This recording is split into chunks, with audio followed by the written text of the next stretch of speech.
أعزائي المشاهدين، بنرحب بيكم في القناة وهنكلمكم النهاردة عن كلاسيكو الأرض برشلونة والريال. كانت انتصار لبرشلونة على الريال، انتصرت عليها في السوبر بنتيجة 3-0 في السعودية بأهداف بدري وجافي وليفاندوسكي.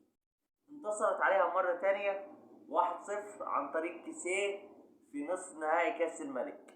دلوقتي في الدوري الأسباني برشلونة بتنتصر برضه بنتيجة 2-1 بعد مباراة ممتعة مع ريال مدريد. هنكلمكم على ملخص احداث المباراة انتوا عارفينها. اول حاجة فينيسيوس جونيور بيتقدم عن طريق روخو بالخطأ في مرمى بيجيب هدف في نفسه، بيبقى النتيجة 1-0. 1-0 طبعا للريال. بعد كده نجوم برشلونة بتضغط على الريال على مرمى تيبو كورتوا، رافينيا، ليفاندوسكي، دي يونج، كريستينز، كوندي، بالدي. برشلونة خطيرة واخطر في الشوط الاول، وهي تستحق ان هي التعادل وتستحق اكتر من التعادل كمان. في الشوط الاول تطلع بالتعادل بنتيجة 1-1. وكده يبقى دوري كتالوني. يجي في الشوط الثاني ريال مدريد عاوزة تضغط، عاوزة تفوز، عاوزة ترجع الدوري.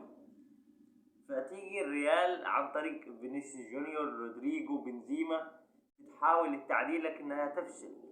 هينزل اسينسيو يجيب هدف، الهدف يحتسب تسلل. بعد